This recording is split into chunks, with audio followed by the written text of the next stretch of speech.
Ambassador Páiat, welcome to your 5th Delphi Economic Forum, although unfortunately we're not in Delphi. That's okay. Thank you.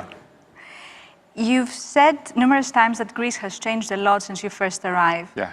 Did you expect this, and what has surprised you the most? Oh, you know, I wouldn't be in this business if I wasn't an optimist. And I did something very interesting today. Before we had this conversation, I went back and watched my conversation with Alexis Papahelas in 2017, my first Delphi. And he asked me a similar question, and one of the points I made to him then was that I was impressed by the resilience, which even in those difficult days I could see in the Greek economy, and the prospects in sectors like technology, like energy. And it's enormously encouraging that here we are 4 years later, almost 5, and there's been real progress registered. You ask what surprises me. I think probably the thing that I most failed to predict was how dramatically and rapidly the Prespis Agreement would change the dynamic between Greece and all of its northern neighbors. Mm-hmm. It's no exaggeration to say that Greece is today probably the United States' most important bilateral partner, working with all of these countries of the Western Balkans to continue their progress towards Euro-Atlantic reforms, whether it's on energy, defense cooperation between Greece and its NATO allies.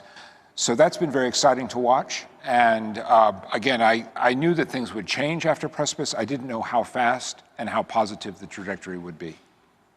Good. Do you think that the Biden-Harris administration is going to change U.S.-Greece relations in some way, and how? So I think that's certainly President Biden's intention. I think you've seen his comments around the Greek bicentennial, his comments, and Dr. Biden's comments, and the Vice President's comments on Orthodox Easter. You know, this is a president who knows Greece and the Greek people extremely well. He's made clear that he's committed to raise our relationship to the next level, and that's really true across the board. My boss, Secretary of State Blinken, likewise knows Greece very, very well. So I'm very excited about what we can do together. I think one of the things that the Biden-Harris administration has done is opened up a new vocabulary of cooperation between us. So we're continuing on a lot of the work that began when I arrived here in 2016, like defense cooperation, like energy cooperation. But now we've also got new issues that we're working on together. Climate change is the most important one, and I think Prime Minister Mitsotakis and his government have really raised the bar in terms of European ambition, in terms of fighting against this global challenge. And then, of course, the key issues of the day. How do we work together to defeat the global pandemic? And Greece's effective science-based approach to COVID provides another element of cooperation there. And then the big geopolitical issues. President Biden and his administration have been clear that one of the big global challenges we confront is how to encourage China to play by the rules of the game, to support the rules-based international order that has built prosperity and peace for all of our countries. And Greece is a very important partner as we work with all of our European partners on that issue as well. When can we expect a top-level meeting between President Biden and Prime Minister Mitsotakis? Oh, that's a very good question. Of course, the Prime Minister and President Biden will be together next month at the NATO summit. That will be my president's first international trip, so it's an important occasion. I don't know whether there's going to be time for a bilateral engagement there, but you saw the readout from the White House on the excellent telephone call that Prime Minister Mitsotakis had with President Biden on Independence Day. Mm-hmm. And it was made very clear in that call that both sides expect a Washington visit to happen. And I think it will largely be determined on how things proceed in terms of finally defeating the pandemic and getting us back to the normal business of face-to-face diplomacy. In the meantime, there's a lot of other engagement going on. Secretary Austin, Secretary Blinken, really across the board, we're sort of building these new channels of communication, which in my experience are vitally important to undergirding the work that people like me and my colleagues in the State Department do every single day. I know that at the embassy you're committed to continuing to work on issues regardless of who's at the White House, but I can't help but ask before we move on, Was it a different experience working for the Trump administration? It was different. I mean, I've lived and worked through a number of presidential transitions right now, and everyone has its own character. I think one thing that I'm very proud of, and I discussed this with Alexis in that same interview at my first Delphi, there was not a lot of direction in the first couple of months of President Trump's administration. And I'm very proud of how our embassy team really kept the tiller pointed in the right direction and preserved the forward momentum which we had built up from President Obama's visit. I count myself very lucky that I was here in November of 16 for a fantastically successful visit by President Obama. That gave us a big burst of momentum, and we were able to carry that through as the Trump administration began to get itself organized. All these years, you have an open-door policy for any American investor who comes in Greece to invest. If we could be a fly on the wall in one of those meetings, could you share with us some of the thoughts, concerns, or even preconceptions they've raised with you, and how did you address those? So the questions I get have changed a lot. My first year or two, a lot of the questions were fundamental. You know, was Greece going to stick to its economic reform obligations? Would the financial system remain stable? I even had people asking me whether Greece was going to remain in the Eurozone.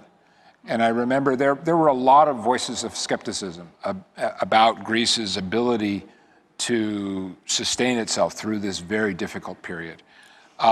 Nobody asks those questions anymore. And now the focus is global variables. You know, how successfully will Greece be able to emerge from the pandemic? You know, I've seen some of the recent numbers that have come out from Standard & Poor's and the rating agencies with very, very bullish predictions of how well Greece is going to do with economic growth. And I think, you know, one of the things I've learned over the years is the money has to go somewhere. And to the extent Greece presents a compelling story in terms of economic reform, in terms of openness, I think it's going to attract a lot. And you have these new lines of effort. Greece emerging as a major technology hub for Southeastern Europe.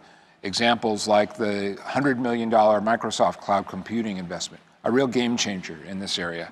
And likewise, Greece's emergence as a fantastic example of energy transition, leveraging what we all know from living here in Athens, the fantastic resources that Greece enjoys in terms of things like wind and solar.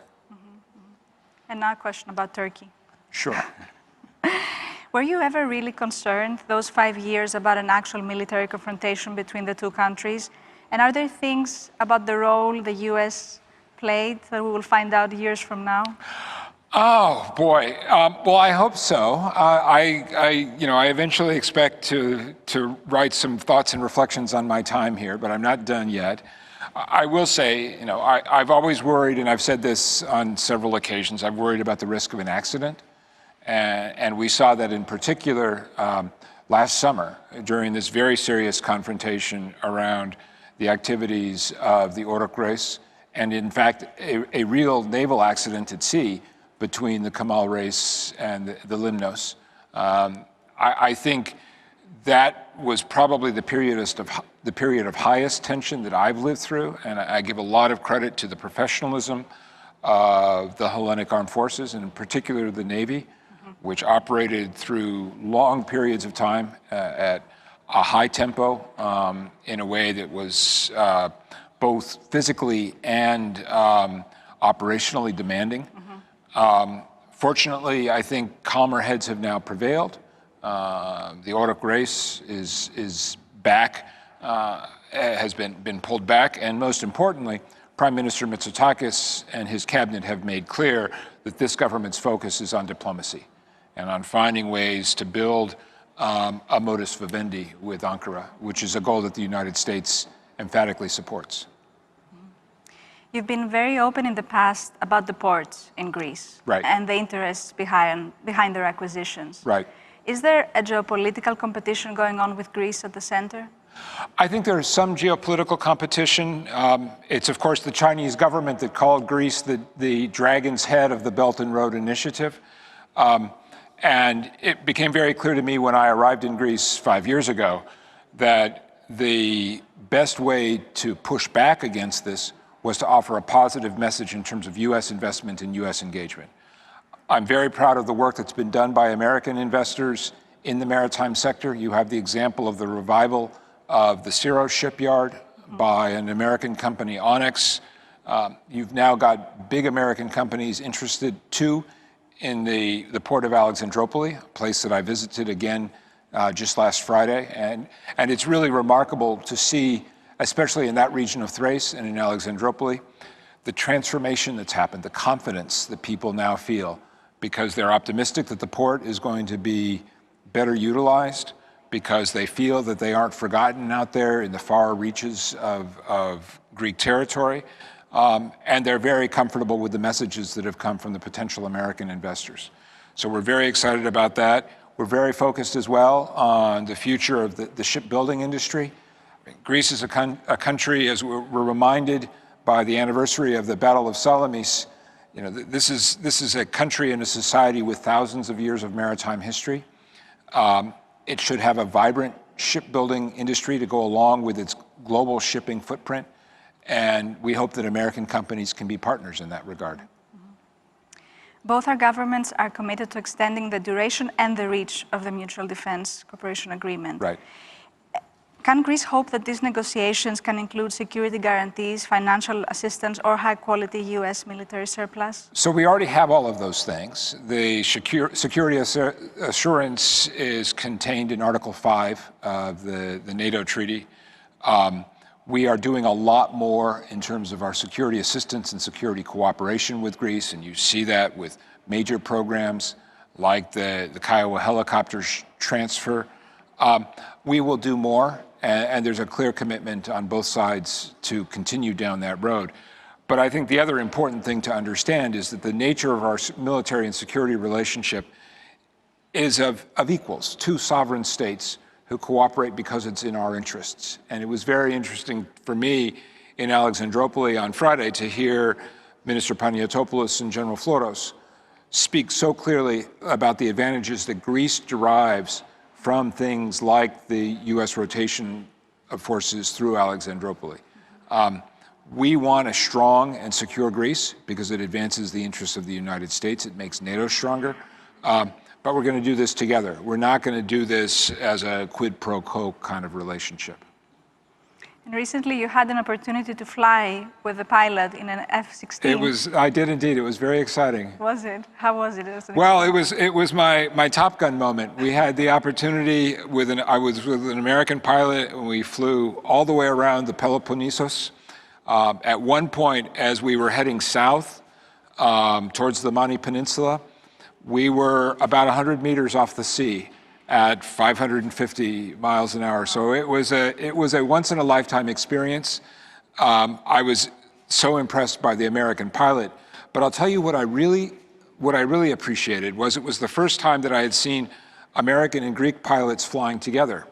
And we were the wingman for the head of the Greek strategic forces, the general out of Larissa, who was flying with us, who was a spectacularly impressive pilot, but also to see these two aircraft flying about a meter away from each other. The wings could almost touch.